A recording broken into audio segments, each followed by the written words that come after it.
ጊዮርጊስ ስለሆነ ብቻ ነው ብዙ የሚያስመርጠው። ስራት ደግሞ ቀላቅ አንተ ከወታደር ወደ ወታደር ነው የገባው። ልጆቹም እዛ የነበርነው ብዙዎቻችን መመረጥ ነበር። ጊዮርጊስ ስለሆንክ ብቻ ነው ናሽናል ቲም የምትመረጠው? ቤቱ ጊዮርጊስ ሆነ እንጂ እሱ ጊዮርጊስ አይደለም። ተጠልፈን የገባው ማለት ነው። ያው እንዳልኩ አስራት ጉልበይ ነው። ያው ስንት ከፈለ ጊዮርጊስ? በቃ የምትመኛቸው አይነት ሰዎች ናቸው። ምንድነው የፈተነህ አንተ? ያው ከ30 ዓመት በላይ ቆየው። ያው ጊዮርጊስ ድል አድራጊ ቡድን ነው።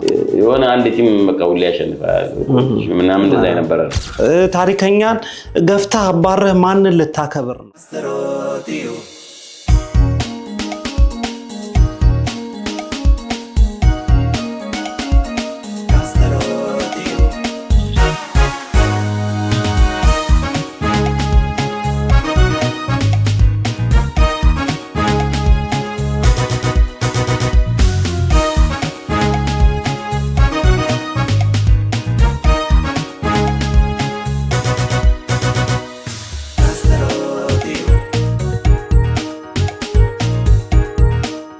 ሰላም ጤና ይስጥልን የተከበራችሁና የተወደዳችሁ ተመልካቾቻችን እንዴት አላችሁ? እንደምን ሰነበታችሁ? ካስትሮ ቲዩብ እነሆ ጀምሯል። በተለያየ ስፍራ ላይ ሆናችሁ ከተለያየ ዓለማት ይህንን ዩቲዩብ ለምትከታተሉ የካስትሮ ቲዩብ ተከታታዮች ሁሉ ሰላምታችን ይድረሳችሁ። ቻናላችንን ሰብስክራይብ በማድረግ ቤተሰባዊነታችሁን በማጽናት ለሌሎችም በማዳረስ አብሮነታችሁን ስላረጋግጣችሁልን ከልብ እናመሰግናለን። ዛሬም እንግዲህ ከእንግዳ ጋር ነኝ። በኢትዮጵያ እግር ኳስ ታሪክ ከሚታወቁ ከፍተኛ ስምና ዝና ካላቸው በኢትዮጵያ ብቻ ሳይሆን የኢትዮጵያን ኮሚኒቲ በማገልገልም ከሚታወቁ ኳስ ተጫዋቾች መካከል አንዱ ዋነኛውና ግንባር ቀደሙ ጎላ ብርሃኑ የዛሬው የካስትሮ ቲዩብ እንግዳ ነው። አብረን ድንቅ ጊዜ እናሳልፋለን፣ እንጨዋወታለን። ቻናላችንን አሁንም ሰብስክራይብ ማድረግ፣ ላይክ ማድረግ፣ ለሌሎች ሼር ማድረግ አይዘንጋ። አብራችሁን ቆዩ። መልካም ጊዜ። ካስትሮ ቲዩብ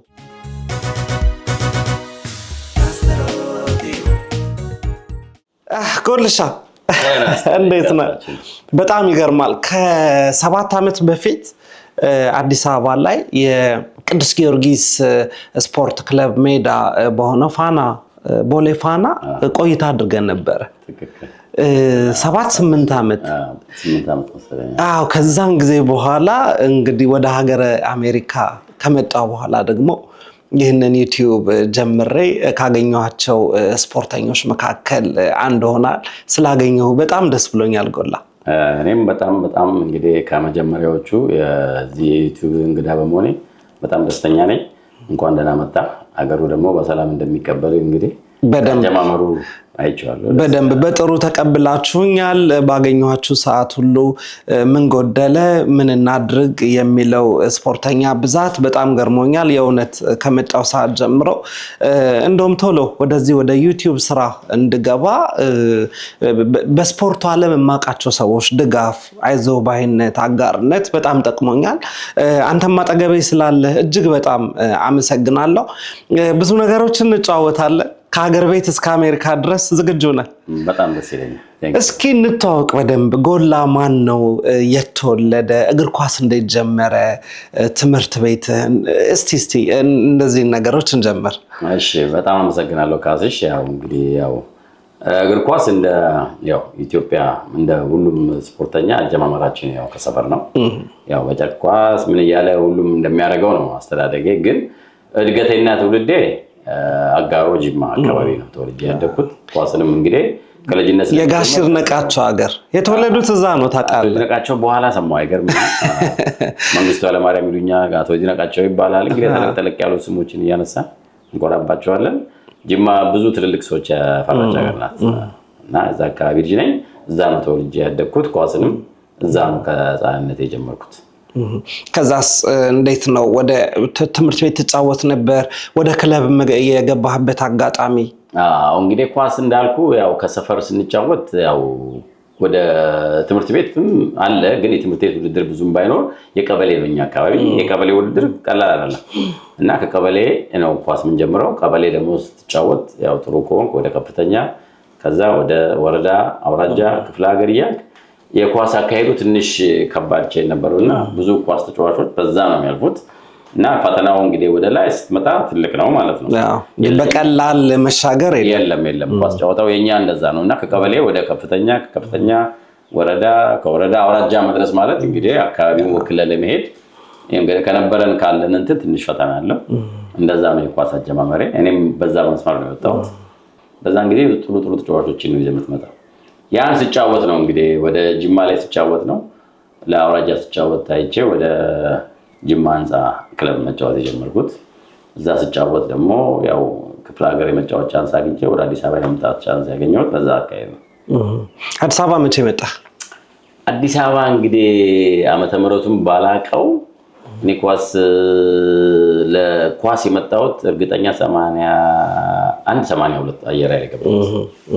አየር ኃይል ነው መጀመሪያ ከክፍለ ሀገር ስጫወት።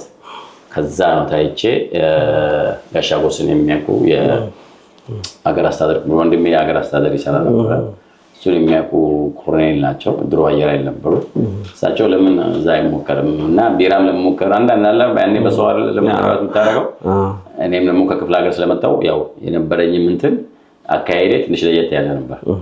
እንደ እናንተ አሁን አዲስ አበባ ያሉ ልጆች ዲሲ ምናምን እንደዛ ስላልሆነ ክለቦች የመሞከር ቻንስ ያገኘሁት እዛ ነበር ሁለቱ ጋር እና አየር ኃይልን ወሰዱኝ አጣርፎ ሰውየው እና አየር ኃይልን ሄጄ ሙከራ ሄጄ በዛው ቀረው እዛው እንደገባው ማለት ነው።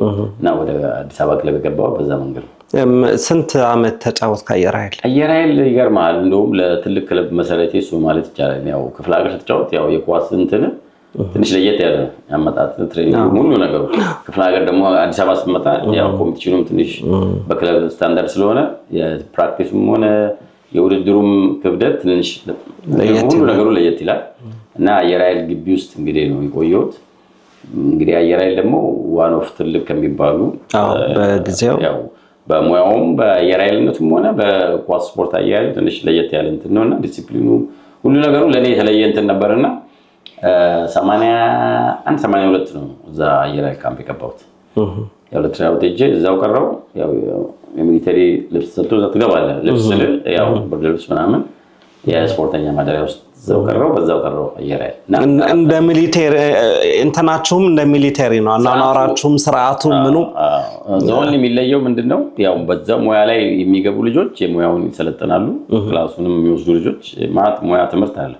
እንደው ከሚቆጩኝ ነገሮች እንደው እዛው ያው ሁሉ ጊዜ ስትቆይ ሙያን በሚመለከት መማር የሚቻልበት አክሰስ ያለበት ትልቅ እንትን መስሪያ ቤት ነው እና የኛ ያንንም ባይሆን ስፖርቱም ቢሆን ያው ስርዓት ያለው ነው። እንደው እንደ ሚሊተሪ ካምፕ እንደመሆኑ መጠን ዲሲፕሊኑ ከኮቹም ጀምሮ አናኗር እንትን ምናምን ይለያል። ግን ለእግር ኳስ የተለየ አንዳንድ ከበሬታ ስለነበረው ምግብ ምናምን ለየብቻችን አንዳንድ ነገሮች ይደረጋሉ፣ ትሪትመንቶች አሉ እንጂ ስርዓቱ የስፖርተኛ ደንበኛ የሚያስተምርት እንትን መስሪያ ቤት ነው።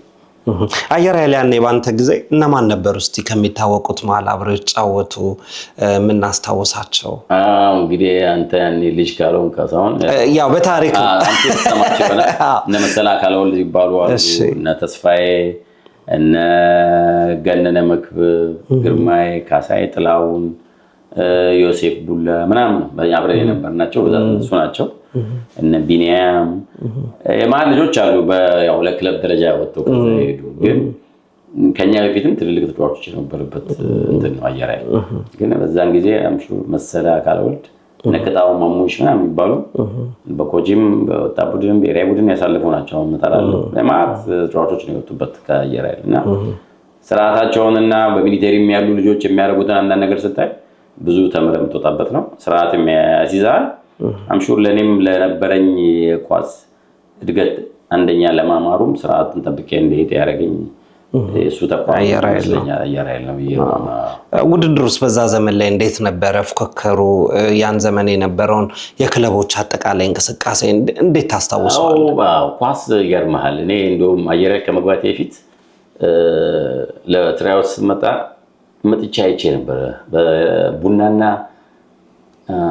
ጦሩ ምናምን የሚባልበት ሰዓት ነውና ገብቼ ያየሁት የኳስ እንትን መድንን ቡና ምናምን አይቼ ለራሴ ሁሉ እንዴት ነው እዚህ ገብቼ የሚጫወተው መሞከሩም ራሱ የሚያስፈራ አይነት የነበሩ ተጫዋቾች ፊዚካሊም ችሎታም አየም ቲሙ ላይ ቆያሉና በስለው ነው የምታያቸውና አየር ኃይል ራሱ እኔ ለራሴ ጉድ ነው የሆነብኝ ከነበረኝ ከክፍለ ሀገር ሜንታል ተነስቼ ሳየው አየር ኃይል ራሱ ትልቅ ቲም ነው እና እዛ ውስጥ የነበሩት ተጫዋቾችን ምናምን ስታይ እንዴት ነው ፊት አደርጋለሁ ብለህ የምትፈራበት ነው እና አዲስ አበባ ስቴዲየም ምን ያየሁት ተጫዋቾች ችሎታ እናንተ ገብተህ የምትሞክርበት የምትደፍረው አይደለም እና በዛን ጊዜ ያለው ነው ተጫዋችም ብዙ ስለማይጠፋ ይሁን ምን ስለማይሆን ትልልቅ ተጫዋቾች ታያለህ ከየክለቡ 2-3 ኃይለኛ አጥቂ ነው የምታየው በረኛ ስታይ ኃይለኛ ነው ተጫዋቾች በቃ ፈተናው ይበዛ ነበር ግን በኋላ አይ ቲንክ ይመስለኛል መጥፋቱ ሲጀመር አንዱ ላንዱ የለቀቀ ሁላችንም በቀላሉ ወደዛ አካባቢ መሄድ መንገዳችን ይለቀቀ ለሁላችንም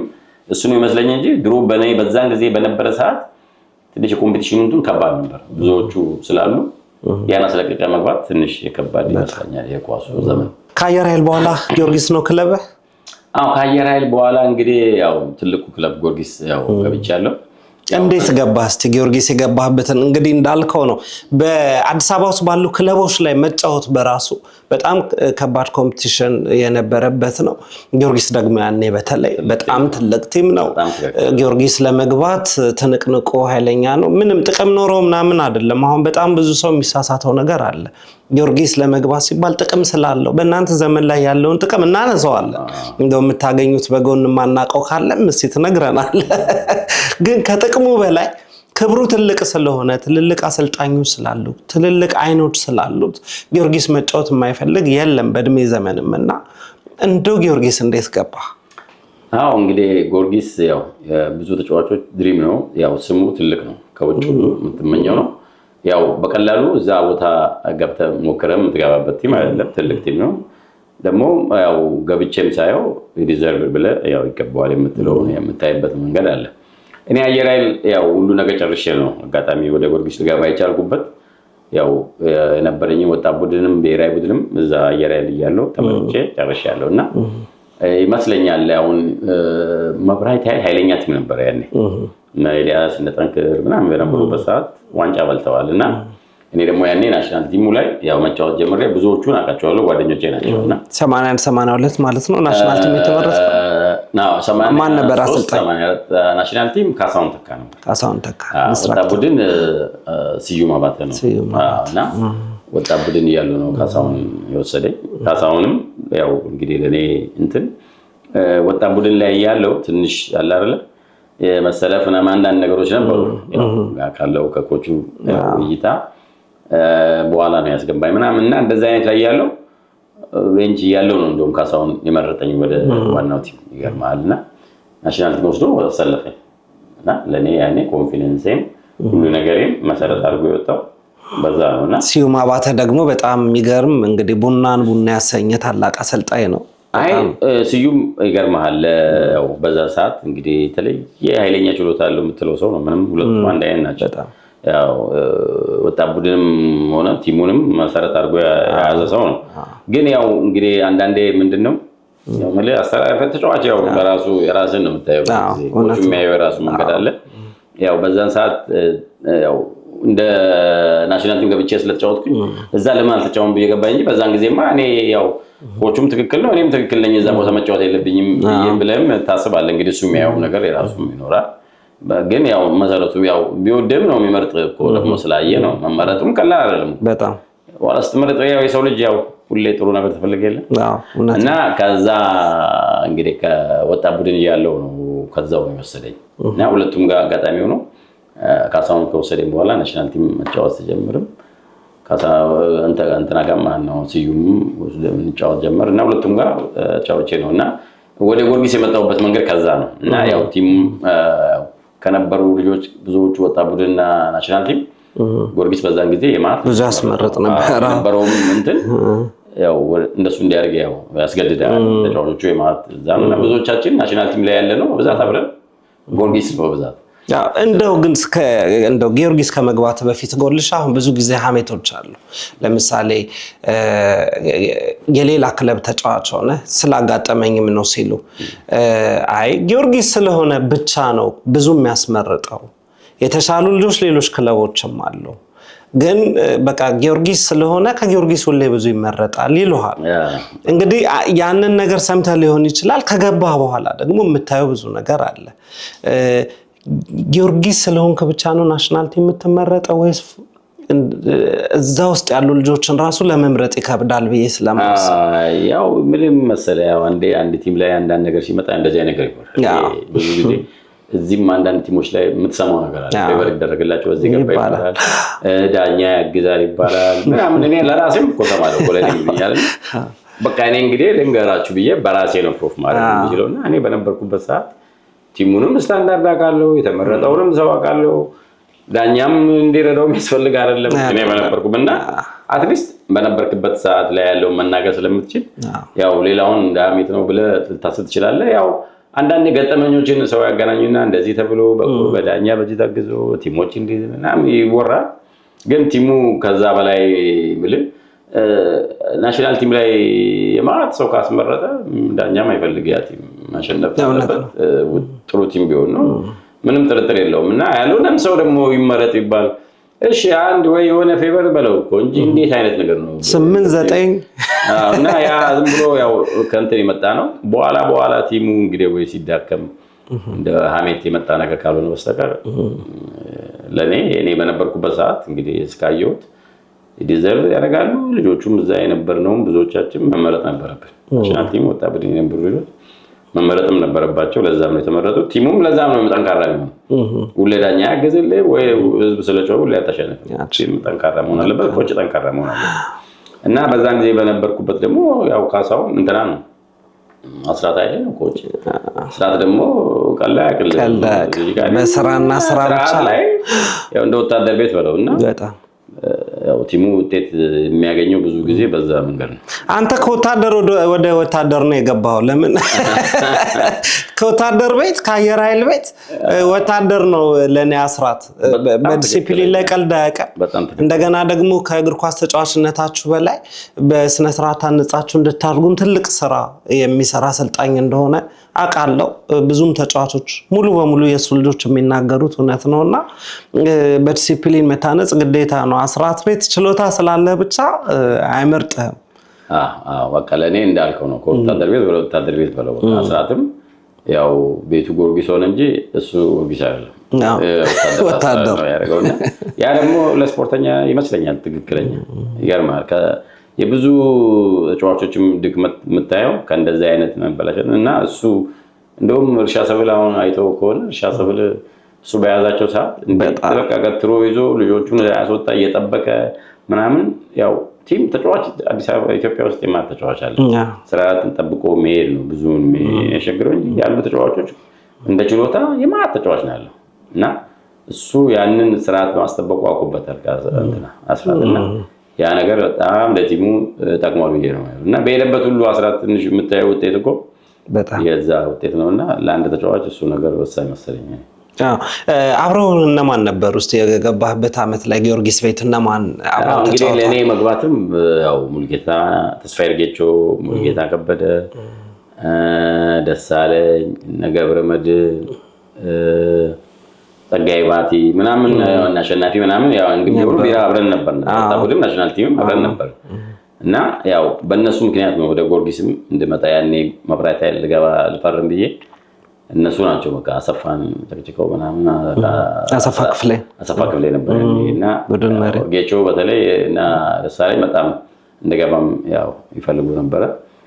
በእነሱ አማካኝነት ነው እንግዲህ ከና አሰፋ ጋር ምናምንና ይገርማል። አጋጣሚ ሆኖ ነገሮች ሌት ሲሆንብኝ በቃ መብራት ኃይል ልፈርም እንትን ብዬ አረንጓዴ ጎርፍ ቁጭ ብዬ ከመብራት ኃይሎች ጋር ተቀጣጥሬ ነው ከዛ አይ ቲንክ ሰም ነገር ያው ከርጌቾ ጋር ሁሌ ስለምናወራ አይ በቃ ጊዮርጊስም አይ ዶንት ቲንክ እንግዲህ እስካሁን አክሽን ካልወሰዱ ፍላጎት ላይኖር ይችላል ብዬ መብራት ኃይል ልፈርም ስል እዛ ተቀጣጥሬ ነው መጡ አረንጓዴ ጎርፍ። ያው እንዳልኩ አስራት ጉልቤ ነው ያው እንትን ነው አንተ ምናምን ብለው ነው ግባ ምናምን ብለው በቃ ምንም በስርዓትም አላወሩኝና እና ግባ አንተ ደግሞ ምን ያስፈልጋል ምንድነው ወሬ ምናምን ብለው ምንድነው የምናወራ በቃ መግባት ነው ብሎ በቃ ጊዮርጊስ ያው እዛ እንደምገባ በጉልበት ይዘውኝ አሰፋና አስራት በቃ በዛው ጊዮርጊስ ያው ፈረምኩ። በዛው እንግዲህ የጊዮርጊስ ተጫዋች እየቀረው ማለት ነው። አሁን በእርግጠኝነት አሁን ይሄንን ሲሰማ ያው ጊዮርጊስ ጠለፈው ነው የሚሉት። ማለት እንደዚህ ነው በቃ ጊዮርጊስ የፈለገውን ይጠልፋል ብለው ስለሚያነሱ ተጠልፈን የገባው ማለት ነው። መጠለፍ ሳይሆን የነበሩኝም ልብ ውስጥም ግን ነበር። የነበሩ ተጫዋቾች ብዙዎቹ ጓደኞቼ ናቸው። እዛ እንደምገባ ነው ያው እንግዲህ ከቢሮ አካሄድ እንግዲህ ዘገየ በሚለው ወደ እነሱ ጋር ለመሄድ ወሰንኩ እንጂ ክለቡ ስለዘገየ እንጂ ያሰራር የወረቀት ነገር እንግዲህ ለማስፈረም አሉ ነው እንግዲህ እነሱም የራሳቸው አንዳንድ አሰራር ይኖራል ወይ ተገናኝተው ስብሰባ አድርገው አልወሰኑም ምን አላውቅም ብቻ ትንሽ ሲዘገይ ያኔ ደግሞ አንተ ያም ሲጠይቅ ምናምን እንትኑም አለ ለምን በቃ ፍላጎቱም ላይኖር ይችላል እንደ የሚል እንትን ታስባለህ ያው ከአየር ላይ ስለወጣው ለኔ ሁለቱም ትልልቅ ክለቦች ናቸው። ግን ያው ጊዮርጊስ ትልቅ ነው የምትፈልገው ቲም ነው ሀገሩ ትልቅ ቲም ነው ደግሞ ያው ማሊያው ራሱ የሆነ የምትፈልገው ነገር አለ ይስባልና እዛ መግባቱ እኔ በጣም ያው ተሳክቶም መግባቴ በጣም ደስተኛ ነኝ። እንደዛ አካባቢ ነው የገባሁት። ስንት ከፈለ ጊዮርጊስ ይገርማል። በዛን ጊዜ ያው ለኔ ትልቅ ተብሎ ነው እንግዲህ ያኔ እኔ ናሽናል ቲም ደርሼ ያው ኮምፒቲሽኑም አለ ምናምን ተብሎ ነው ያው እንደ ትልቅ ተብሎ ነው የተነገረኝ 750 ትልቁ ብር ነው 750 ብር ያኔ ትልቅ ብር 750 ነውና እንደውም ከነርጌቾ ጋር ምናምን ስናወር እንደውም ያመቱን ስጠን ባላቸው ተባለ። ያው እንትን እንዲሉ ማለት ነው ያኔ ይወራል። ከዛ ያመቱን ስልሽ ያው እንደውም ያመቱ ይሰጣል። ያመቱ ለመጀመሪያ ይሰጠኝ ጊዮርጊስ ቤት እንደ ባህል ነው። ብዙ ሰዎችም ማቆት ብዬ የማስበው ብዙ ጊዜ የ6 ወር የአመት ደሞዝ ቅድሚያ ለተጫዋቾች ይሰጣል። ያም የሆነው ምንድን ህይወታቸው እንድትቀይሩ ሰብሰብ ብሎ ሲመጣ የሆነ ነገር ማድረግ እንዲቻል ይመስለኛል። ምንም ጥርጥር የለም። እኔ መጀመሪያ ጊዜ እንግዲህ ባንክ ቡክ የከፈትኩት በሱ ስለዚህ መሰረት መጀመሪያ ነው ስታስበው ሌላው ያው ኪስ ላይ አድርገው ያው ስፖርተኛ ነገር ታውቃለህ ትንሽ ሌላ ነገር እንድታስብ የሚያደርግ እንደ ሰብስቦ ሲመጣ ነው። እነሱም ለካ እንደዚህ አይነት እንትን ከመስሪያ ቤቱ ያደርጉ ነበር ለካ እኔም በቃ እንደ ትልቅ ተአምር መስሎኝ ያን የሚያክል ብር እንደገና የአመት በቃ አግኝቼ ነው እዛም ጊዮርጊስ እና በሙሉ ደግሞ ለኔ ያው ወደ 7-8 ተጫዋች አለ እዛ ውስጥ አብረን ምንም አዲስም አልሆነብኝም ማቃቸው ልጆች ናቸው እና ያው እንደ አየር ያል ብለው ለኔ ቀድመህ ግን ከመግባት በፊት እንደው አብሬው ብጫወት ጊዮርጊስ ቤት እንደው የሆነ ቀን አብሬው አንድ ክለብ ብጫወት ብለህ ታስበው የነበረ ተጫዋች ነበር? ይገርምሃል። አዎ በጣም ግን ደርሼ አብሬ ተጫዋቻቸዋለሁ። ማን ሙሉጌታ ከበደና ገብረመድህን በጣም የሚገርሙ ተጫዋች ናቸው። ያው ከውጭም ሆኜ ሳይ የሚገርሙኝ የተለያየ ችሎታ ያላቸው ተጫዋች ናቸው እና ሁሌ የሚገርማቸው ናቸው እና የምታደንቃቸው ለደስ የሚሉ ተጫዋቾች ናቸው። ቀርቤም አብሬ ያው በናሽናል ቲምም በምንም አየኋቸውና በቃ የምትመኛቸው አይነት ሰዎች ናቸው። ገብረመድህን በተለይ ጸባዩን ደግሞ ስታየው የሚገርም ነው። በቃ እንደዚህ አይነት ችሎታ ይዞ እንደዚህ አይነት ጸባይ በቃ እናት የሆነ ልጅ ነውና ጊዮርጊስ ብዙ ጥሩ ልጆችን ሚት ያደረኩት። አዎ ገብረመድህን ብዙ ተጫዋቾች ሲመሰክሩለት ሰማለሁ። እኔ እንደውም ከሚቆጭኝ ስላልደረስኩባቸው ካላየኋቸው ከሚቆጭኝ መሃል ነው። አሁንም ጥሩ አሰልጣኝ ነው። እንግዲህ በኢትዮጵያ እግር ኳስ ውስጥ በኢትዮጵያ ፕሪሚየር ሊግ ተደጋጋሚ ዋንጫ ማምጣት የቻለ ሰው በጣም የሚገርምህ ከጊዮርጊስ ውጪ ጊዮርጊስ የተጫወተ ሰው ተደጋጋሚ ዋንጫ የሚያመጣው ስዩም ከበደ የጊዮርጊስ ልጅ ነው። ገብረመድህን ኃይሌ የጊዮርጊስ ልጅ ነው። ፋሲል ተካልኝ የጊዮርጊስ ልጅ ነው። ዘሪሁን ሸንገታ የእናንተ ቡድን ይመስለኛል። ስለዚህ ቡድን ባለውለታነት ተመልሼ እመጣለሁ። ያኔ ከጊዮርጊስ ጋር ያው በጣም ብዙ ነገሮችን ያለምከውን ሁሉ አሳክተሃል። ከምትፈልገው ደግሞ ውጤታማ ከሆነ አሰልጣኝ አስራት ኃይሌ ጋር ሰርተሃል። ከዛስ ከጊዮርጊስ በኋላ ወዴት አመራ? ጊዮርጊስ እንግዲህ ያው እንዳልኩ ያው የቲሙ ያው ትልቅ ቲም እንደመሆኑ መጥቶ ከብዙ ሰው ጋር መታወቅም ቻንሱም ምናምን ይኖራል። ያው እንዳልከውም ደግሞ የመጀመሪያ ዋንጫዬንም ማንሳት ያገኘሁት ነው እና በዛን ጊዜ 4-5 ዋንጫ የሆነ የተለያዩ ውድድሮች ይካሄዱ ነበርና ያኔን ሁሉንም መጠራረግ ነው። ዝም ብሎ መውሰድ ነው የማይሆንና ቲሙም በቃ ያው የሚገባው ነው። ማለት ልጆች ነው ያለነው የነበረው ያኔ የኛ ስብስብ ኃይለኛ ነበርና ይገባቸዋልም መውሰድም ነበረብን ብዙ ዋንጫ በልተናል ያ ደግሞ ያው ወደ ብዙ ነገር ወደ ሌላ ነገር እንድታስብ እንትን ይላል ያው የኛ ይድሮ አመጣጤ ክፍለ ሀገር ሳይሆን አሁን መጥቻለሁ ወደ አዲስ አበባ ደግሞ በሰለብላ ማየት ጀምራለሁ ለካውጭ የሚባል ሀገር አለ ትላለህ መጣና ወደ ሌላ የማየት ቻንሱ የምታገኘው እንዴት ትልቅ ክለቦች ማሰብ አይቀርም ከዛ በኋላ እንግዲህ ጊዮርጊስን እየተጫወትኩ ነው የኢንቪቴሽን የውጭ ሄዶ ትምህርት ያኔ ሰምተህ ታውቃለህ የማለተኛ ፊት መሄዱ ነበር 3-4 ልጆች በየአመቱ ከሄዱ ነበር ከነሱ ጋር እንግዲህ ከኛ ቲም እኔ ነኝ የሄድኩት ያው ተቁሜ እኔ አብዲ አስራት እና ቻሌ የሚባል በረኛ አንድ 4 ልጆች ወደ አለባማ ለትምህርት መጣን ማለት ነው እኔም እንግዲህ ጊዮርጊስን ሳልጠግብ ለአመት ቀጫውን በኋላ ይሄ ድል ስለመጣ እንጂ ጊዮርጊስ ነበር እስከመጨረሻው መጣው አዎ ጊዮርጊስማ በቃ ያው ለብዙ ትልቅ መሰረት ነው ደሞዝም በቂው ዋንጫ ማግኘት ጀምራል እንግዲህ ከዚህ በኋላ ወደ ሌላ ቲም የሚያስኬድ እንግዲህ ወይ አየር ያለ ካስብያ አየር ያለ ዋንጫ ማብላክ ካልሆነ ለሰማለስበትም ነገር የለም ጊዮርጊስ ነበር አምሹር መቆየውም በዛ ነበር ያው እኔም ደግሞ ካልኝ የባህሪም የሚያሸግር አይመስለኝም ለምን ጊዮርጊስ እና በነበርኩበትም ሰዓት ብዙ ጥሩ ነገር ነው ያሳለፍነው ሳልጠገብ እንግዲህ ወደ ውጭ ሀገር መጣ አመት በኋላ ወጣሁ ማለት ነው አሜሪካ እንዴት አገኛት ስትመጣ ያኔ አሜሪካ እንግዲህ ያኔ ይገርማል እኔ ብዙ ያው እንትኑ አልነበረኝምና ፍላጎቱም ምናምን አልነበረም ያኔ ገና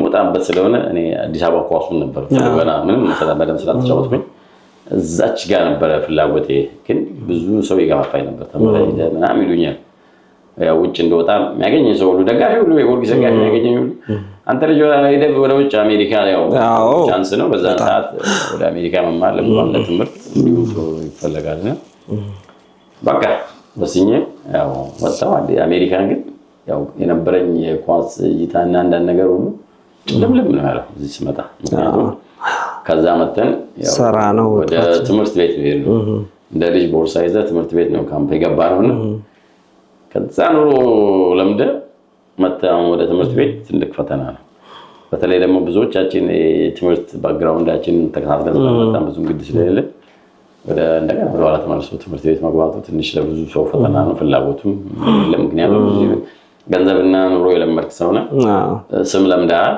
በጣም እና አሜሪካ ደግሞ ያን ሁሉ አስተቶ እንደ ወታደር ቤት ብለው ጸጥ የሚያደርግ ነውና ትንሽ ከባድ ነበረ ለዛም ነው ትምህርት ቤት ብዙም ሳንቆይ ያው ጥለን የጠፋነው ኦኬ ቀጥታ ሻንጣችሁን ሸክፋችሁ አርገን ያው ትምህርት አንዳንድ ነገር ጀምረን ምናምን 2 ወር 3 ወር ከቆየን በኋላ ያው አጋጣሚ አይመጣው አለባማ ነው እና ስንመጣ ያው እንዳልኩ ሳላ የሚባል ሱዳን እና ኢትዮጵያዊ ዘር ያለው የኛ ኮች እሱ ነው የመጣ ኢትዮጵያ ለመርዳት ነው ብዙዎች እየወሰደ ያው ብዙዎቹ ትምህርት ይማራል ቤተሰብ ደርዳ ብሎ የሚለው ደግሞ ለላየ ቦታ ሄዶ ቤተሰቡ ይረዳልና ትልቅ ባለውለታ ሊመሰገን የሚገባው ትልቅ አስተማሪ ነው እና አሁን ዮሐንስ ሳሌ ኮቹም እሱ ጋር ነበር አብሮት ነበርና ስመጣ እነሱን ያገኘዋቸውና ትምህርት ቤት ስመጣ ያው እነ ክፍሉ ግርማ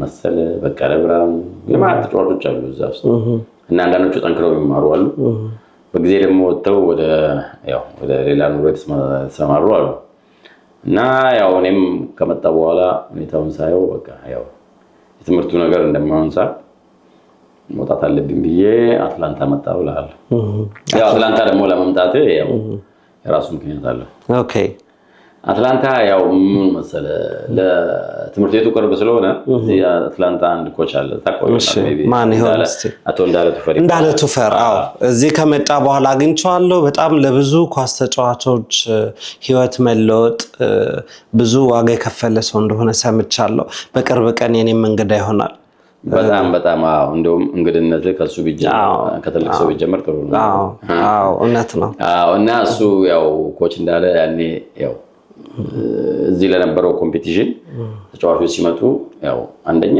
ያው ተጫዋቾቹንም ለማርዳት ነው ሁለተኛ ደግሞ እሱ ቲሙን እንትን ለማለት ተጫዋቾች እዛ የሚፈልጉት እየመጡ ይወስዱናል እና እዛ እየመጡ እዚህ ጨዋታ ሲኖራቸው እየመጣን እንጫወት ነበር እና እንጀራም መቀመስ ነው እዚህ ከመጣን በኋላ እዛ ሀገሩ ላይ አለባማ እንጀራም የሚመለከ ብዙ ነገር ተለይተናል እና መጥቼ እዚህ የሚሳረግ አንደኛ ምግቡንም እንጀራም ማየን ናጋበሻው ጋር መጫወቱ ምናምኑ በቃ ለየት አለብኝና እነ ካቻም ምናምን የሚታረኳቸው ከዛ እንግዲህ ነገርኳቸው አይ እኔ መመለስ አልፈልግም አልኳቸው እንዴ ካልፈለክማ እዚህ ቀራለሁ ከዛ እንዳለም ስማከል እንዴ ማትማርማ ከሆነ ኧረ እኔ ምን ትምህርት ነው ብዬ በሁለት ወር ምናምን ሳይሞላው ነው በቃ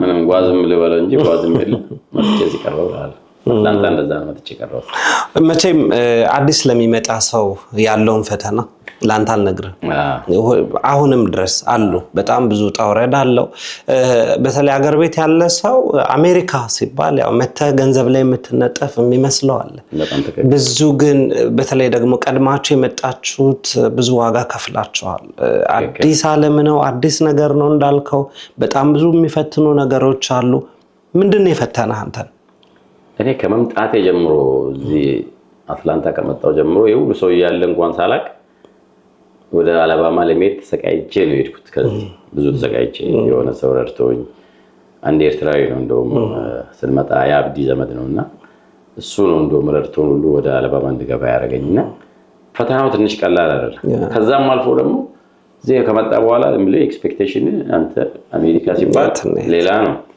ግን ብዙዎቻችን ደግሞ ይገርማል ያው ከነበረን የኑሮ ሁኔታ ስታይ ለኛ በጣም ደግሞ ከኖርማሉ ሰው የኛ ቁጭ ብለን ተጨማልቀን ቁጭ ያለ ሰው በደም ካምፕ ቁጭ ብለ ምግብ የፈለከውን መርጣ በልታ እዚህ ቁጭ ብለ ቀን ስራ ፍለጋ ምሰራው ስራ ምናምንና ትንሽ ይፈትናል የሆነ መስከታል ግን ጠንካራ ያረጋሃል ያው ብዙ ሰው በዛ ስለሚያልፍ ተወሰነች ስቴፕ ስክታል ሰው ይሰቃያል መስመሩን አግኝተህ ስራ ጀምረ ነገሮች ሲሉ ከዛ በኋላ አንተም ያው ያኔ ደግሞ ብዙም ሰው ስለሌለ እንትኑ ከኛ በፊት ያሉትም ብዙ ተቸግረዋል የኛ ትንሽ ይሻላል የኛም ቀላል አይደለም እንደውም አሁን እኮ ብዙ እንትኑ ስላለ ለሚመጣ ሰው ብዙ ነገር ታመቻቻለህ አትሊስት ችግሩ ስለምታውቀው ነው ብዙ ስፖርተኛም ሆነ በዛን ጊዜ የሚመጣው ሰው ትንሽ ፈተናው ከባድ ነበር እሱ አሪፍ ጥያቄ ነው ያው የኳሱ ነገር መተስተለው ኮሌጅ ለመጫወት በቃ ኮሌጅ እንጫወት ነበር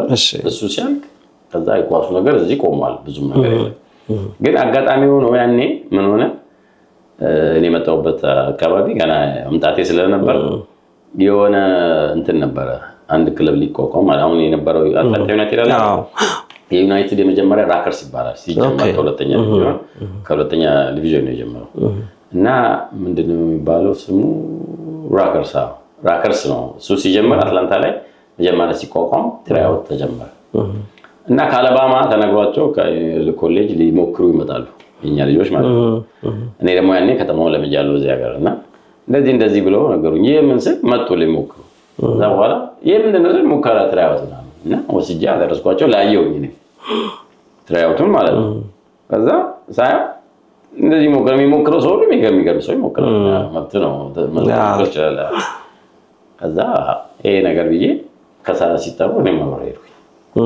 እኔ ለማሞከር ማንም እየሞከረ ብያቸው ከዛ ከነሱ ጋር አብሬ ሞከርኩና እዛ ቲም ላይ ያው ታስክ እና እዛ ቲም ታስኩኝ ኳስ እንግዲህ ቆም የተባለው ነገር እንደገና ቀጠለ አጋጣሚ ነው ሰዎችም ወደደኝ እንዳለ ነበር ያው ያኔ አስተርጓሚ እሱ ነው እሱ ነበር እንደ ኤጀንት ሰው የሚሄድና በኋላ በቃ ኮቹም ምናምን በቃ እንፈልገዋለን እሱም ያዝ እንፈልጋለን ምናምን አሉ አንዳንዴ እድለኛ መሆንም ጥሩ እኮ ነው ተቀበሉኝ ማለት ነው እና እዛ ሲቀበሉኝ ያው በዛ ጊዜ በነበረው አይነው ክፍያው ብዙ ትልቅ ብር አይደለም ግን ያው ኳስ ተጫዋች ሆነ ፕሮፌሽናል ተጫዋች ተብለ ያው ከሀገር ወደ ሀገር መዞር ነው ያው ትንሽ ነው እንጂ ገና መጀመራቸው ስለሆነ ያኔ ኳሱም እንትን አይደለም እንደዚህ እንዳሁን በጣም ፌም አይደለም ኮምፒቲሽኑም ከባድ ነበር ከኳስ መጫወት ጀመርኩ ማለት ነው ሳላስበው እንደገና መጫወት ጀመርኩ ፕሮፌሽናል ብለው እንደውም አጋጣሚ ሆኖ ያኔ የምጫወተው በእንትን ነበር በፒ1 ቪዛ ይባላል ፕሮፌሽናል ተጫዋች የሚሰጣቸው ቪዛ አለ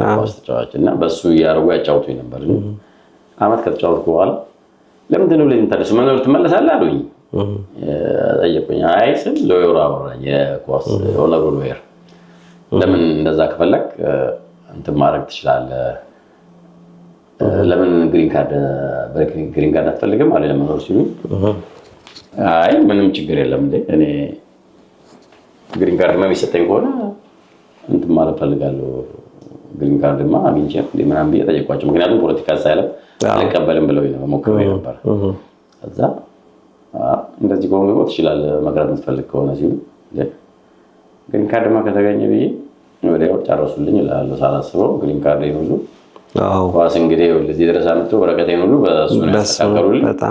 ከዛ ያው ፋሚሊ ያለው እና የሚለውን ነገር አድርገው በቃ አድቫንቴጁን መታውበት ሳላስበው በ6 ወርም አልቆየም ግሪን ካርድ ሰጥተው ፕሮፌሽናል መጫወት ይችላል መኖር ይችላል አሉ። 2 አመት ምናምን ከተጫወትኩ በኋላ ያው ሰርጀሪ አደረኩኝ። ከዛ ያው እንግዲህ ፕሮፌሽናሉን ቀረ። ከዛ በኋላ ወደ አትላንታ ቲም ተመለስኩ ማለት ወደ ጤና ወደ ኮሚኒቲ አትላንታ ቲም ከዛ በኋላ ነው እንግዲህ አትላንታ መጫወት ጀመርኩ። በጣም ጥሩ ክብራትና ክብራን ካስትሮ ቲዩብን እየተከታተላችሁ ከኛ ጋር ስላላችሁ ከልብ እናመሰግናለን። ተወዳጁ ጎላ ብርሃኑ ከኛ ጋር ዛሬ ቆይታ እያደረገ ነው ከአዲስ አበባ እስከ አትላንታ በጣም ብዙ ነገሮችን እየዳሰሰን አሁንም አብረን እንዘልቃለን። ከኛ ጋር ስላላችሁ እናመሰግናለን።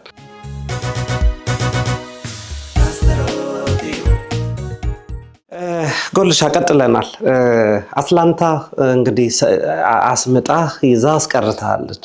ሁለተኛ ከተማ ነው ሶስተኛ ከተማ ጅማ አዲስ አበባ ይሄ ልትለው ይሻላል። ምክንያቱም ብዙ የቆየው ዘመኔ ትልቁ የቆየሁበት እዚህ ነው።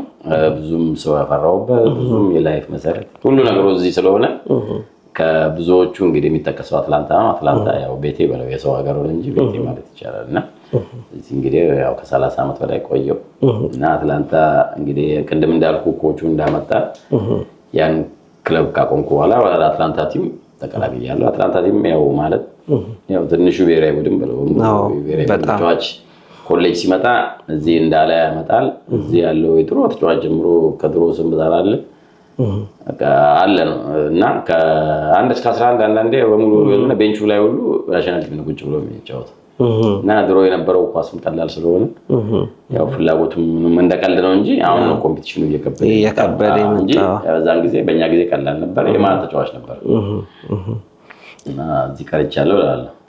በተለይ እስኪ የኢትዮጵያውያን ኮሚኒቲ ውድድርን ደግሞ እስኪ እናንሳ።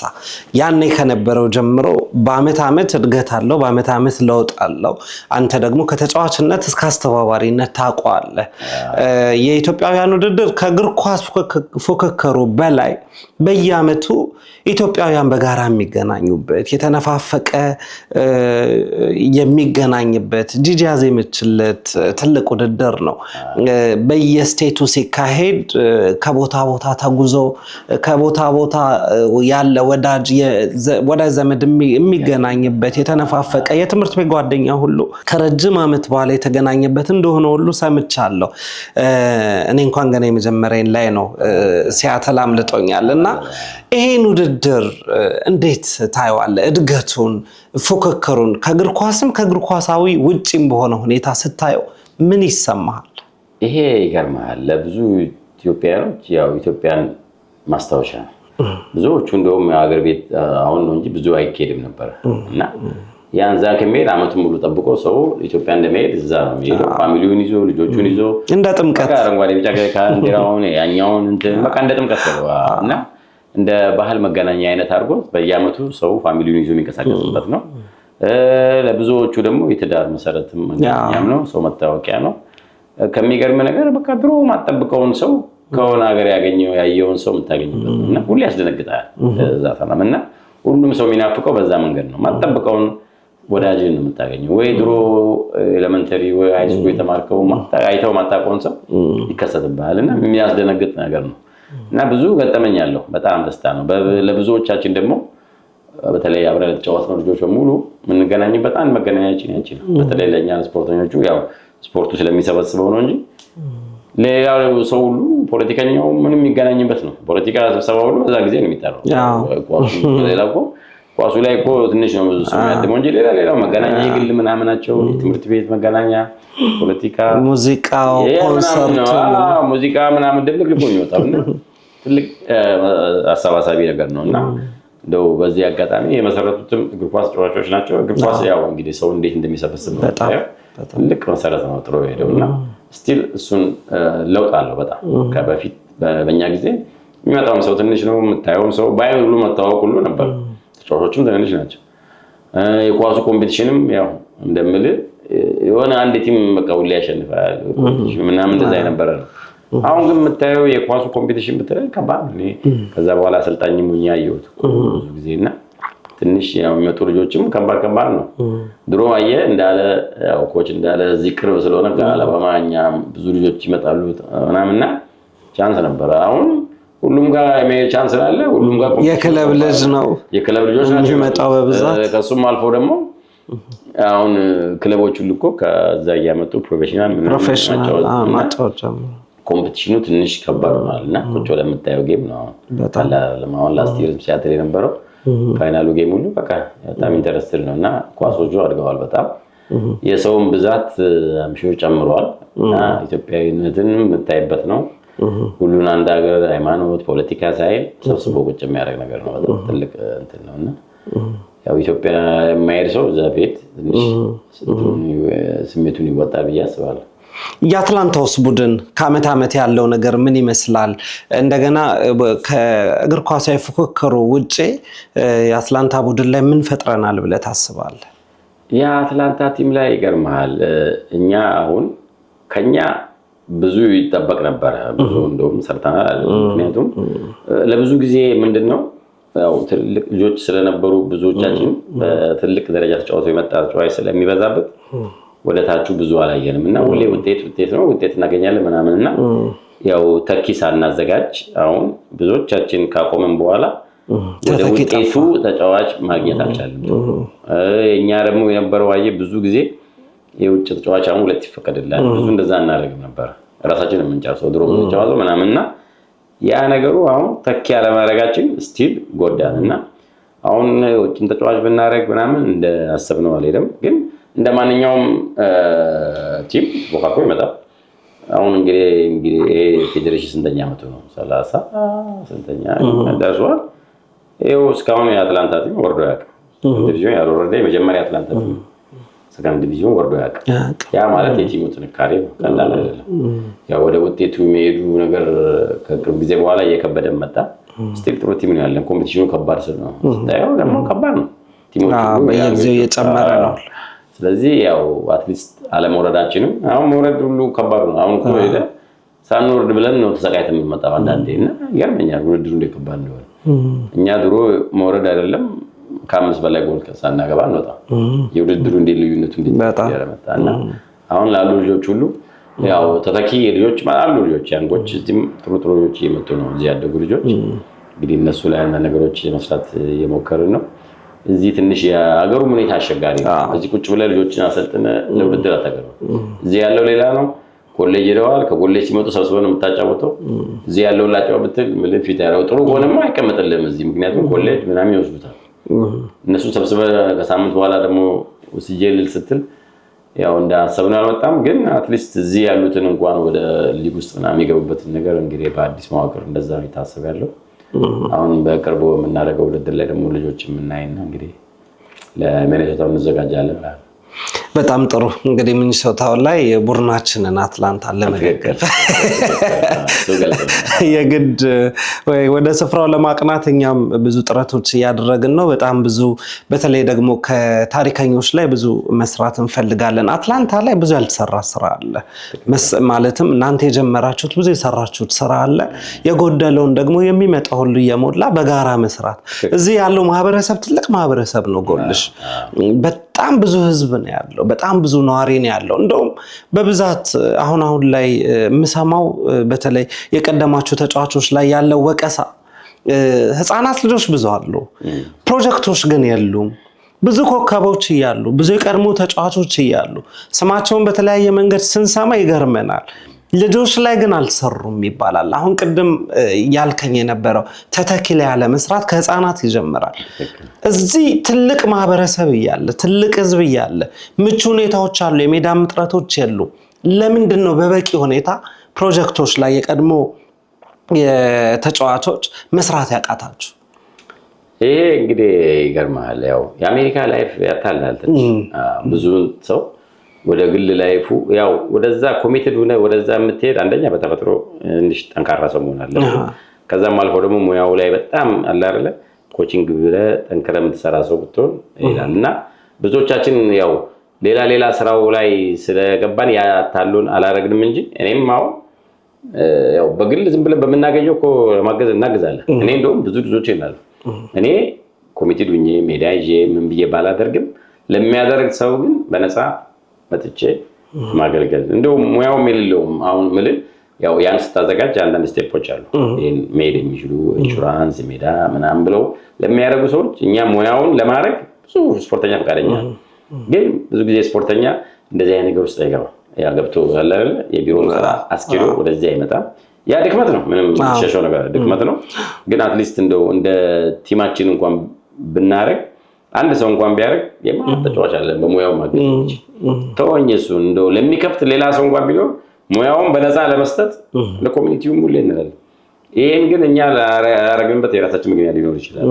ወደዚህ ቢዝነስ ውስጥ መግባት አልፈለግንም እና እንደ በቋሱ ጨርሰህ ስትመጣ ትተዋለህ መሰለኝ። አሁን ታዴ ለምን ሌላ ቦታ የጀመሩ ልጆች አሉ ነበር ምናምን ታደስ በረኛው ጥሩ ያሰለጠናሉ። ጥሩ የራሳቸው የህፃናት ማሰልጠኛ ምናምን በደንብ እያደረጉ ነው በየቦታው እና እዚህም አሁን ዳንኤል ጀምሯል። እንግዲህ ያው እኛ እስካሁን እንግዲህ ተወቃሽም ብንሆን ካም በኋላ ለሚጀምሩትም ቢሆን በአንዳንድ ነገር ለማገዝ ብዙዎቻችን ፈቃደኛ ነን።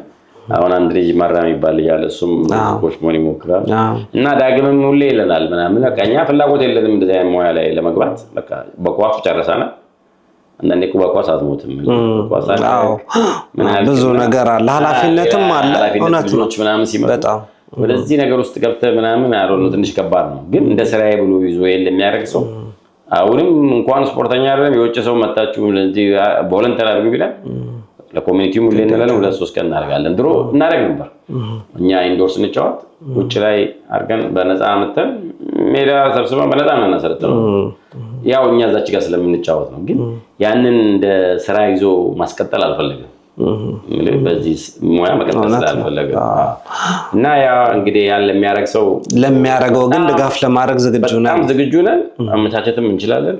አሁን ዳግም ራሱ የኛ አሁን የቲማችን አብሮ የሚሰራ ልጅ እሱ ይሄንን በጣም ኢንከሬጅ ያደርጋል ለሚያደርጉ ልጆች እና ያን ኮቹን ኮርሲንግ ወስደው ይሄን ሙያ ለሚሰሩ ሜዳ ኢንሹራንስ አስተካክለው ለሚያደርጉ ልጆች እኛ ቲም ድሮ የነበርን ልጆች ለማግለል ብዙዎቹ ፈቃደኛ ናቸው። ግን እንደ ስራ ይዞ ምናምን እኔም ብትለኛው እንደ ስራ ይዤ ኮቺንግ ምናምን ነገር በቃ ጨርሰናል፣ ተጫዋችነቱ ላይ ጨርሰናል።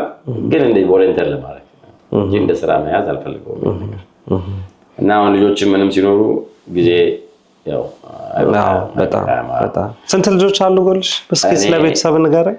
እኔ እንግዲህ ባለትዳርና 2 ልጆች አሉኝ። ያው ልጆች በል እንጂ 2 አመት ኮሌጅ ነው አሁን 20 ሊሞላው ትልቅ ጎረምሳ ነው። አንደኛው ደግሞ ያፌት ይባላል። ሄኖክ ደግሞ 11ኛ ክፍል ነው። አንተን የተካ የለም በእግር ኳሱ ትንሽ የሞከረ ኳስ ይገርማል። ኦፖዚት ናቸው። ባስኬትቦል ያ ትልቁ ይወዳል በጣም ይገርማል። እንዳንተ ጋዜጠኛ ሊሆን ይችላል። የዓለምን ኳስ ቁጭ ብሎ በቃ ሲያብራራልኝ ስለ ተጫዋቾች ዝውውር ስለሚመጣ ያው ይላል። ያው ኳስም ያው ወደዚህ ጋር ይጫወታል። ግን እንደ ጠንከር ብሎ የኳስን ይዞ ምናምን መጫወት ፍላጎቱ ብዙ የላቸው። ግን ያው ኳስ ላይ ያለ ትልቁ ኳስ ኢንፎርሜሽን ይሰማል ያለውን የዓለም ኳስ ይከታተላል በጣም እና ይሄው የጋዜጠኛ ሊሆን ነው እንደ ወይ እንደሱ ያዘ ያቀልልበታል። ባረጋው እስኪ ይምጣ የገደነው ወጣቶች ያስፈልጋሉ። በተለይ እዚህ ሀገር ልጆች ማቹርድ ናቸው፣ ለውቀት በጣም ጉጉ ናቸው፣ እስከ ጥግ ድረስ ነገሮችን ማጥራት ይወዳሉና እንዲህ አይነት ባለሙያዎች ደግሞ ሀገሪቷም ያስፈልጓታል። ለኢትዮጵያም የሚጠቅሙ ልጆችን ማፍራት ቀላል ነገር አይደለም፣ ትልቅ ኢንቨስትመንት ነው። ልጅ መቅረጽ እዚህ ሀገር ላይ በጣም ትልቅ ነገር ነው። እስኪ ወደ ኋላ ልመልስህ። እግር ኳስን ሳትጠግብ ከጊዮርጊስ ጋር አቆምክ፣ ወደዚህ ሀገር መጣ። እዚህ ሀገር ከመጣ በኋላ ትመላለሳለህ። እንደው ስትመላለስ ጊዮርጊስን የማየት ቡድኑን የመጠየቅ እድሎች አሉ? አጋጥሞ ያውቃል? ይገርምሃል። ኦኬ፣ አሪፍ ጥያቄ ነው። ጊዮርጊስ እንደነበርኩበትም እንትን አሁን ስመለስ እንደ ድሮ ሄጄ አላገኘሁትም። ምክንያቱም ምንድነው ድሮ የነበረኝ እኔ የማውቀው የጊዮርጊስ ስሜትና የህዝብ እንትኑ ትንሽ ለየት ብሎብኛል እና ይገርማል። አሁን ደሳለኝ ጋር ባለኝ ሪሌሽን ደሳለኝ ጓደኛ ስቲቭ ከሱ ጋር ባለኝ እንትን እሱ ያኔ ኮች ምናምን እና ይጫወትም ነበር መሰለኝ አቆም ነበር። ረጅም ጊዜ ተጫውቷል። እስከ 90 ተጫውቷል። ዋው ደሳለኝ የሚገርም ሰው ነው እና እሱን ያው ለማየት ሲሄድ አንዴ ገብቻ ስቴዲየም ገብቻ አይቻለሁ። ከዛም ደግሞ ራት ግብዣ ምናምን ብሎ ይዞኝ ሄደና ትንሽ የማየው ቫይብ ምናምን ትንሽ ለኔ ድሮ ከማውቀውና ቲሙ እንትን ለየት አለብኝ እና ያ ነገሩ ትንሽ ስላለኝ ብዙ ወደ ቲሙ ተጠቅቻለሁ። ግን ያው ቲም ስለሆነ ስለ ጊዮርጊስ ተሰማለት ምናምን ማውራት ምንም አይቀርም። ቅድም ባልከውም ነገር ኤቭሪዌር ስለ ጊዮርጊስም ወቄታ ምን ሲነሳ ተከራከራለህ። የምታውቀው ነገር የኖርክበት እውነት ስለሆነ ተመሰክራለህ እና በዛ የተነሳ ብዙ ከቲሙ ጋር እንትን የለም። ግን ሲሄድ ያው ሰማለው ያው እዚህም ሆኜ እኮ ስለ ቲሙ ከታተላለሁ ነገር ግን የነበረኝ እንትን ትንሽ እንደ ድሮ አይደለም። ምክንያቱም ያው ያየሁት ነገር ምናምን በቃ እንደ ድሮ የህዝባዊ ስሜቱነቱ ምናምን ትንሽ ለየት አለ። በርዶ ነበርና ብዙም እንትን አይደለም። ከዛ በኋላ በቃ ያው እንድትጠጋ የማይገፋፋ ነገር አለ። እውነት ነው። ከውጭ ነገር ቲም ነው ተከታተላለህ ማለት ያው እንዲህ አይነት ነገር ባንተ የጀመረ አይደለም። በጣም ብዙ ተጫዋቾች አጋጥመውኛል አኩርፈው አይ አሰራሩም ያለውም ነገር ከውጭ የሚታየውም ነገር የሆነ ግለኝነት አለ ብለው ወደ ኋላ የሸሹ ተጫዋቾች አጋጥመውኛል። በኢንተርቪው በማደርገው ሰዓት ላይ ብዙ ጊዜ እንዲህ አይነት ነገር ያጋጥመኛል። ግን ደግሞ አሁን ላይ ስንመጣ ያው ጊዮርጊስ ድል አድራጊ ቡድን ነው። ባለፉት አመታት ያዘለቀቀ ነው። የተወሰነ አመታት ዋንጫ ያገኘም የሆነ ጊዜ ያገኛል እያለ ጭራሽ ደግሞ አሁን ባለፉት አመታት በከፍተኛ የፋይናንስ ቀውስ ውስጥ ገባ። ጭራሽ ደግሞ ዘንድሮ ሊፈርስ ይችላል የሚል ነገር ሁሉ መወራት ተጀመረ። ኦሬዲ ሊፈርስ ነው የሳምንታት እድሜ የቀረው ቡድን ሆኗል የሚል ነገር ሲሰማ መቼም ጆሮ ውስጥ ይገባል ብቻ ሳይሆን አውርተንበታል። አረ እንዴት እየሆነ ነው ይሄ ቡድን ማለታቸው አይቀርም። ለብስራቱም ቀዳሚዎቹ ናቸውና ጊዮርጊስ እዚህ ደረጃ ላይ ደረሰ ሲባል እንደ አንድ ለጊዮርጊስ እንደተጫወተ ውስጡ እንዳለ ብዙ ዋጋ እንደከፈለ ተጫዋች ምን ተሰማ? እኔም ይገርማል ብዙ ጊዮርጊስ ነገርን ያው እንደ ውጤቱንም እንደዚህ ሆነ ምናምን ሰማ ነበር። እንደዚህ ጠንክሮ ይላል ብዬ አልገመትኩም ነበር። ይሄን ነገር ከረሳለኝ አንዴ መጣ ጊዜ ከሆነ ሰው ጋር ሲሪየስ ያወራ ሰምቼ ምንድነው ስለው እንደዚህ አይነት ነገር ነው ቲሙ አስፈሪ ነው ምናምን እኔ ቀልድ ነበር ይመስላል። ግን አሁን በሶሻል ሚዲያ ሲሪየስ እየሆነ ነገሩን ሳየው እንደዚህ አይነት ደረጃማ ያስደነግጣል። ይገርማል ያው እንደዚህ ሆነ ብለህ ተወቃቀስ እንጂ የመፍረስ አይነት የኔ የሚያክል ትልቅ የሀገር ባለውለታ ትልቅ ቲም ፈረሰ ማለት የሀገሩን ስፖርት ላይ የሚያመጣውን ችግርም ማወቅ አለበት። ትልቅ ከባድ ነገር ነው፣ ቀላል አይደለም። ይሄ መሰረት ትልቅ ቲም ሲፈርስና እኔ ራሴ በጣም እንደራሴ በቃ መጀመሪያ ጊዜ ያስደነገጠኝ ነገር ነው። ምክንያቱም ጊዮርጊስ የሚያክል ትልቅ መፍረስ ትንሽ ከባድ ነው። እኔ አየር ኃይል ያኔ ሊፈርስ ነው ተብሎ ኢህአዴግ የገባ ጊዜ ደርግ የወረደ ጊዜ ያኔ የወረደ ጊዜ አየር ኃይል ሊፈርስ ነበር እና ቲሞች ናቸው ብዙ ነገር ያግዙት ነበር። እኛ ስንመጣ እንደውም አንዳንዶች ካምፕ የለቀቁልን ሁሉ ለቀው ስንመጣ እናርፋለን እና የነበረው ስሜት እንዴት እንትን እንደሆነ ይገባኛል። እና ያ እንኳን እንደው በአገር ደረጃ በመዋቅር ደረጃ የፈረሰ እንትን እንዴት ከባድና አስደንጋጭ እንደሆነና ብዙ ሰዎች ተረባርበው እንዳነሱት ይያይ ይሄን የሚያክል ትልቅ ቲም ደግሞ ለሌላ የሚተርፍ ቲም አሁን ሊፈርስ ነው ብሎ ሲደረግ ያው የአሰራር ችግር እንደሆነ ቢገባኝ አስደንጋጭ ነበርና ለሁሉም እኔም ከዛ በኋላ ያው ሶሻል ሚዲያ ላይ በጣም ይመጣልኛል እከታተል ጀመርን። ይሄ ነገር እንዴት ነው ብዬ ሁሉ ያወራዋቸው ሰዎች ነበሩ። ይሄ ነገር እንዴት ነው እንደዚህ ብዬ ሁሉ ያው ቀረብ ብሎ ኳስ ቤተሰብ ከሆኑ ሰዎች ጋር ወጣናልና ሁሉም ሰው ፈርቶ ነበር። በኋላ እንግዲህ ጉድ ኒውስን ሰማ እኔም ትንሽ ተደሰትኩትና ቲሙ በዚህ መንገድ አይገባውም። ምክንያቱም ትልቅ ስም አለው ያው የአሰራር ችግር ነው። እዛ ላይ ነው እንግዲህ ምንድነው የሚለውን አይቶ ለወደፊትም ይሄ ነገር እንዲህ በቀላሉ አደጋ ውስጥ መግባት እንደሌለበት ነው። ምክንያቱም ትንሽ ክለቦች የህዝብ ሆነው ቀጥለው አስተንክረው መዋቅራቸው ተስተካክለው መሄድ እየቻሉ ይሄን የሚያክል ትልቅ ቲም ምክንያት ያሰራር ስህተት ነው እንጂ ምንድነው እንዲህ ሊያደርግ የሚችለው? ሌላ መድረክ ስንት ታሪክ ያለው የብዙ ተጫዋቾችን ህይወት የለወጠ ክለብ ትልቅ ተጫዋቾች ያፈራ ለብዙ ተጫዋቾች መሰረት የሆነ ቲም አሁን ለራሱ መቆሚያ አግኝቶ መፍረስ ያው ማለት አንዳንዴ ከአቅም በላይ የሆነ ነገር እኮ ሲሆን ምንም አይደለም ተቀበለዋለህ። ይሄ ግን ያለው ነገር እኔ በቀደምም እንደወጣቆም እንዳረው ያየሁት አንዳንድ ነገር ወደ እንደሱ አይነት ነገሮች ሲጎዱት ወይና ለምን አይስተካከልም? እውነት ነው። ይሄ ትልቅ ቲም ነውና መስተካከል የሚገባው ቀላል ነገር ነው። አሁን እንደውም ካነሳው ላይ ቀር ያው ጀማል ያው ጉድ ኒውሱን ስሰማ መግለጫውን ሰምቼ ነበርና ይሄ የህዝብ ቲም ነውና እንደ ህዝብ ሲተዳደር ነው ትክክለኛ ሰው ሲመራው ነው ይሄ ቲም ሊቆይ የሚችለው እና ወደ ትምህርት ትልቅ አባባል ነውና እውነቱን ነው። ከመግለጫው በፊት ሁለት ቀን በፊት ተደዋውለን ነበር።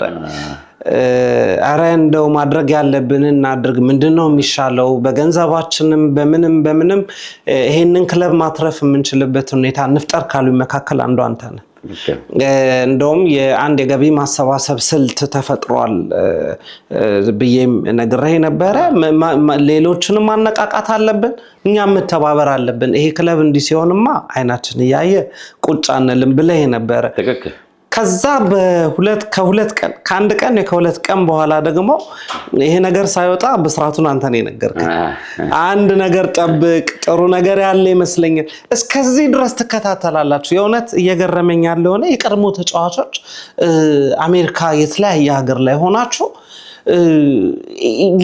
በዚህ ደረጃ ለክለብ የሆነ አይለቅህም የክለብ ፍቅር እንዴት ነው ማለትም ምን ብዬ እንደምገልጽልህ ይገርመኛል። ማለት በዚህ ደረጃ የሚያንገበግባችሁ ምንድነው?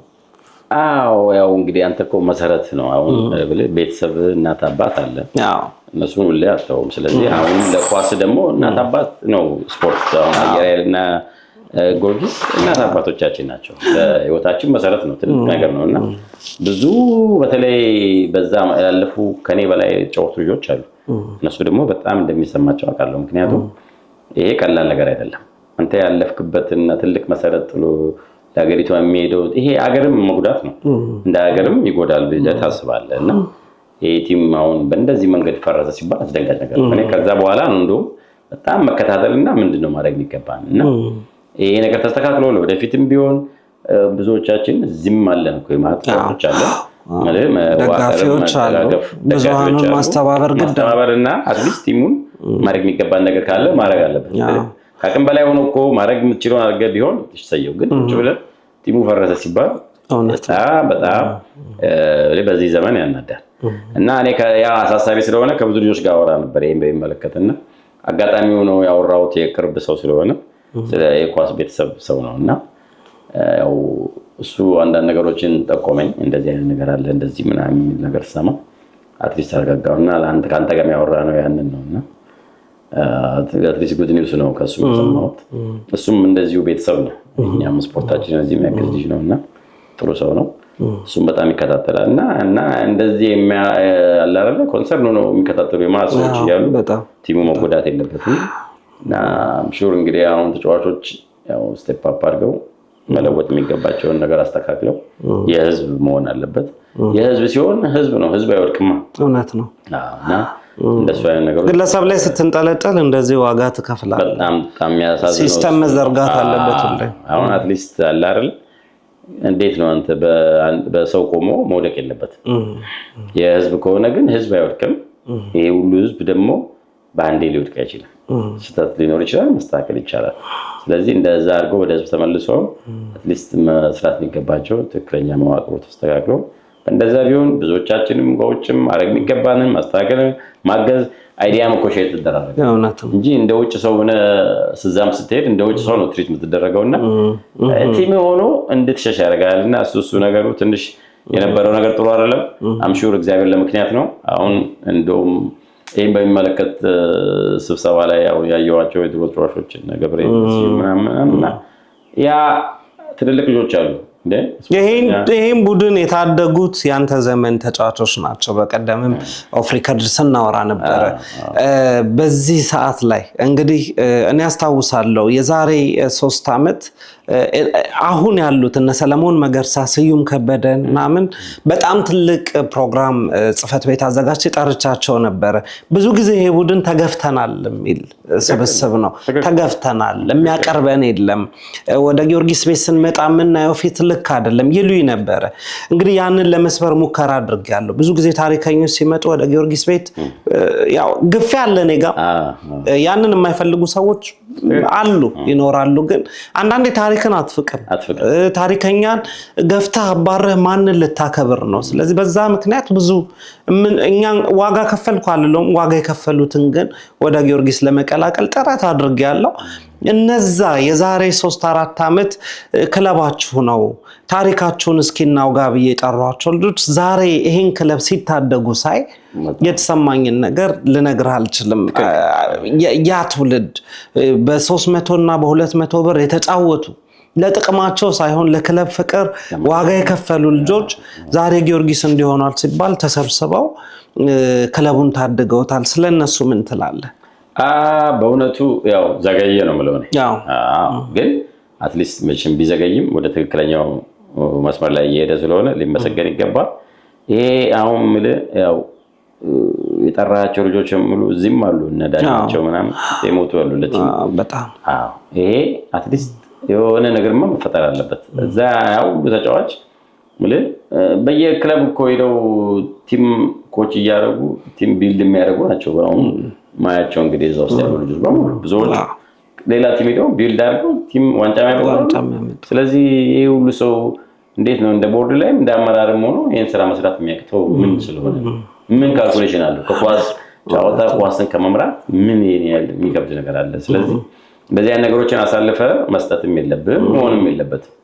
አስፈላጊ በሆነ ሙያተኛ የሚያስፈልግበት ሙያተኛ ያስፈልግ ይችላል። ግን እዛ ያሉ ኳስን በሚመለከት የማዕት ልጆች አሉ፣ ይሄን ነገር ማስተካከል የሚችሉ የማዕት ልጆች አሉ። ከዛም አልፎ ለሌላ የሚበቁ ልጆች ናቸው። ምን ነው የሚከብደውና ግን በፊት ያው ይሄ መገፋቱ አለ። በትውውቅ ሰው እየመጣ ነው ራ የሚያደርገውና ጊዮርጊስ ምናምን እየተባለ በስም ብቻ የሆነ ሰው እያመጣ የሚያስቀምጠው ነገር መሆን የለበትም። አንተም እኮ ያን ስታይ ከዚህ የሚሄደው እኮ ሰው ዙሮ ተጫውቶ ያሳለፈ በአይዲያም ሆነ በማንኛውም ነገር ለማገዝ እኮ ልጆችንም ቀረብ ብለህ ማውራት የምታውቋቸው ልጆች ወይም የምታወራውን ነገር ትግባባለህ። ስፖርተኛ ለስፖርተኛ የግድ ስፖርተኛ ሁሉም ቦታ ይሁን ባይው ሙያውን በሚመለከትና አትሊስት አንዳንድ ነገሮች ላይ አመራር ላይ መሆን የሚችሉ ልጆች አሉ ማለት ነው። የተማሩም ራሳቸውን ያሳደጉ በጣም ልጆች አሉ ማለት ነው። እና ክለቡ ምን ይፈልጋል የሚለውንም ያውቃሉ። ከልጅነት ታሪኩን ዋጋ ከፍለው ተጫውተው የመጡ ልጆች የአመራርነት ሚናው ላይ ቢሳተፉ ክለብ ተጠቃሚ እንጂ ተጎጂ ይሆናል ለማሰብ አይቻልም አለበት። ይሄ ነው ቲሙን ሊያጠነክረው የሚችለው። እግዚአብሔር መቼም ለምክንያት ነው ይሄን ያመጣውና አንዳንዴ ትራንዚሽን ላይ ትንሽ መንገጫገጭ ሊኖር ይችላል። ግን ለማንኛውም ይሄ ቲም ካሁን በኋላ ከድሮ በጠነከረ ይሄዳል። ትክክለኛ መንገድ የያዘ ነው ይመስለኝ እና አሁን ያየሁትም እንደው አቶ ጀማል ሊመሰገን ይገባዋል። ምክንያቱም እሱ አምሹር እሱ ከሱ በላይ እንደውም እኔ የገረመኝ ጀማል ምልል ቤተሰብ አሚን ኳስ ላይ የነበረ ሰው ድሮ ጀምሮ የሚከታተል ቤተሰቦቹ ኳስ ምናምን ናቸው። ከንቲባዋን በጣም ገርመኛል። ያልጠበቅኩት ነው። ምክንያቱም ከኳስ ጋር ያላቸው አታችመንት እንደዚህ አልመሰለኝምና ይሄ ቲም እንደዚህ ሊሆን ብለው ከኛ በላይ ደግጠው ይሄን ነገር ሲያረጉ ሊመሰገን ይገባል። ያው ነገሮችንም ያየው ነበር። ጊዮርጊስ ሀገር ነው። ጊዮርጊስ ፈረሰ ማለት ሀገር እንደፈረሰ ነው የሚቆጠረው የሚለው ነገር እሳቸው ፖይንት ገርሞኛል እና ይሄን ላደረጉት ሁሉ ምስጋና ይገባቸዋል። ካሁን በኋላ ቲሙ ትክክለኛ መንገድ ይዞ ይሄዳል። እንደ አይዲያ ደግሞ ከተለያየ ውጪ ማለት ስፖርተኛ አለ ጊዮርጊስ ይጫወት ምንም ብዙም አይጠቅም ይመስል ሰው አለ ማለት ነው። እነሱ ሁሉ በአይዲያም ፋይናንሻሊ በሆነ ነገርም ብቻ ሜምበርሺፕ ሆኖም እኮ ሀሳብ መስጠት ተቀላል አይደለምና እንደሱ አይነት መዋቅራቸውን ወደ ውጭ ማምጣት ውጭም መመስረት ይቻላል። የዲያስፖራ እንትን ተብሎና እንደሱ አይነት ነገሮችን ሁሉ ሜምበርሺፕ አንዳንድ ነገር ሁሉ ማካሄድ ይችላል። ለዛ ይመስለኛል እንግዲህ ስለዚህ ስንተባበር ትልቁን ጊዮርጊስ ይበልጥ ማጽናት ይቻላል ነው። እርግጠኛ ወደ ድሮስ ይመለሳል በእንደዛ ከሄደ ውጤቱ ብቻ አይደለም እውነት ነው ብዙ ነገር አለ ማቅረዱ ቲሙ ተዋቅሮ ቁጭ ካለ ትክክለኛ ነገር ውጤት በኋላ ይመጣ ነገር ነው እና አሁን እንደውም ልጆቹም ሳክሪፋይስ አድርገው ሳይከፈላቸው የቆዩ ተጫዋቾች ነው ይገባቸው በጣም 6 ወር በተለይ ዘመን ባለፉት አመታት ይሄ ነገር ፍንጭ እያሳየን የመጣው የሚገርማ 4-5 አመት 2 ወር አይከፈልም 4 ወር አይከፈልም ቀጣይ ወር ላይ 1 ወር ይጣላል ሰራተኛውም እንደዚህ ዋጋ የከፈለው አሁን ብዙ ጊዜ ስለ ተጫዋች ምናምን ብቻ ነው የሚወራው በ2000 በ3000 ብር የሚሰሩ ክለቡን ስለሚወዱ ብቻ ረጅም አመት ያገለገሉ ሰራተኞችም ጭምር በትክክል ሊከበሩ ይገባቸዋል ምንም ጥርጥር የለው ግን አሁን ደግሞ ዳግም ወደዛ ለመመለስ ዓለም ላይ ያለውን ጊዮርጊሳዊ ሁሉ ማስተሳሰር ማስተባበር ተገቢ ይመስለኛል እሱ ላይ በተለይ ለቅዱስ ጊዮርጊስን ለሚወዱ ጊዮርጊስን ለሚደግፉ ለጊዮርጊስ